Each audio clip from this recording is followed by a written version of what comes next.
ko'chadagi qanjiqlarga pul sarflagandan ko'ra uydagi bitta bolasiga et olib berishni bilmaydi shu erim. Majburligimdan sotib olman mana shu tillalarni, ishonasizmi? Shu ham erkakmi? Qancha uylanmagan bola menga uylanaman deb turib oldi. Bo'ldi opa, o'ylamang. Erkak kishini omadi bilan o'ynash bo'lmaydi. Qanaqa omad? Ko'tini ko'tarib ishlasa omad keladimi? Tavba Opa, qildim. cho'ti dardingiz juda ham og'ir ekan, men ko'tara olmayapman. Mana bu yerda lomlaringiz bor ekan, yaxshi izdelar bor ekan. Lomlaringiz 970 mingdan hisoblayman. Yuring, ichkarida gaplashsak bo'ladimi? Mayli, yuring.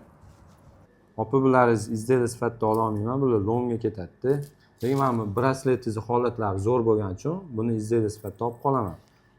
Sen birinchi tarozni tekshirib olaylik-chi. Tarozim to'g'ri ekan. Mana tekshirib olgan yaxshi-da. Hop, 31,57 gram, 31,57 gram. Gramini men sizga 1 milliondan qilib beraman. 31 million 570 ming so'm boribdi. Mana bu lomlaringizni mana bu yerda kichkina ko'zi bor ekan, bu bunaqa gram chiqmaydi, o'shaning uchun minus qilmayman. Bunday общий vesiga 31,13 gram ekan, 970 mingdan hisoblab beraman. Shunda 31 million 570 mingdan qo'shsa, ikkalasi 61 million 766 ming chiqyapti. Men sizga tekis 62 million so'm qilib beraman. Ozgina qo'shing.